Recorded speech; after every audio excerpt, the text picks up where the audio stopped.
that the prices have gone up.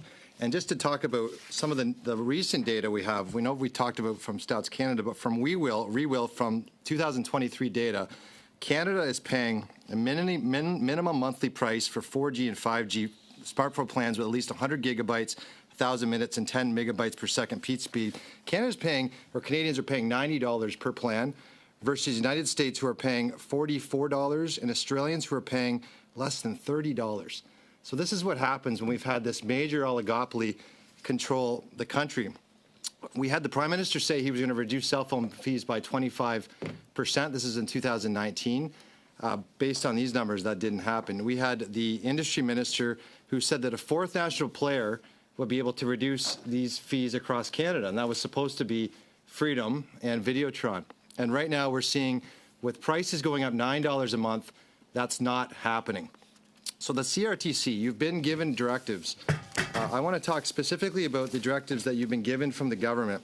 And I want to go specific this morning to MVNOs. Right now, how many MVNOs do we have in Canada operating at this moment?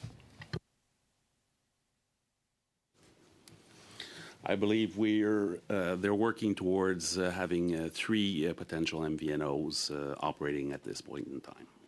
Okay, and are you aware of how many MVNOs are in the U.S. and how many are in Australia? I do not have that data. So the number is 139 in the U.S. and 66 in Australia. We look at what a lot of Canadians aren't aware of what are flanker brands, but are actually part of the big 3. So Bell owns Bell, MTS, Lucky Mobile, and Virgin Plus. Rogers owns Fido, Chatter, CityPhone. TELUS owns Koodo, and Public Mobile. So when customers think they have choice, they're actually operated by the big brands. And to your answer, we only have 3 MVNOs. But you've said you've been given a direction by the minister to create more MVNOs in Canada. But what are the stipulations right now if you want to open a MVNO? Do you have to have network, and do you have to have certain years to build it up? What is the stipulations on owning an MVNO in Canada right now? The model that we have implemented to actually impose the MVNO regime is one based on trusting the regional players across the nation, which are various players who have access to spectrum and who are building out networks to essentially better serve Canadians and provide them with more competition and better prices. And does that follow the same model we might see in Australia or the U.S.? The U.S. model is, I believe, is not a mandated model. It's a model that is developed as a result of, effective competition in that market. And I think the same is in Australia. So essentially, if someone wants to start an MVNO in Canada, the barrier to entry is billions of dollars, not millions, to build out a network and then build that network out to offer, and that's the only way you can become an MVNO. Is that correct? We have trusted and we have mandated MVNO regime to the major incumbent players that you've mentioned through a regime where we have certainly with recommendations and full public hearings looked at the model and ensured that that was the best ability for us to build out and maintain not just good prices, but maintain innovation, more choice through more competition on that front.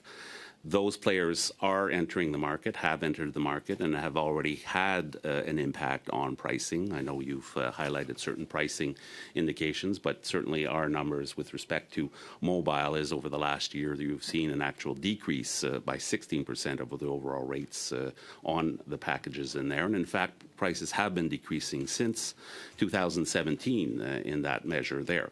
Canadians do not feel like they are getting better prices because at the same time they are consuming more and more faster services and significantly more data consumption services. So I'm going to get you right there. That's what Canadians are consuming. Mm-hmm. Do you have updated numbers at CRTC today of how much data Canadians are consuming per month at this point? I would have it here, but we can provide it to the committee. If you can submit that. Yeah. Your last data from your submissions, 2014 in one quarter, Canadians would consume 39 million gigabytes a quarter. And quarter 3, 2022, that went up to 554 million gigabytes. So Canadians were consuming over 10 times the data they were in 2015. That's only in 8 years. So when we're looking at prices, we can go into how Canadians are looking at that. But the reality is companies now are selling more data. They're gouging Canadians on data, and they're making more money on that data. Would that be correct? Well, actually, when you look at the numbers and the level of data consumed, certainly Canadians are looking for faster speeds, because the speed is certainly an implication as we are consuming more data, consuming more video, consuming more high bandwidth services as Canadians on that front. But the actual rate, when you look at the rate per what is consumed on an average basis, that rate has been decreasing tremendously on that front. Canadians are consuming far more.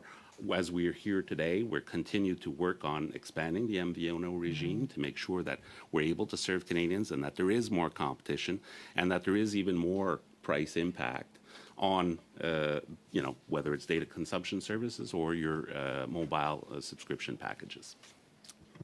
Merci, Monsieur Williams. Madame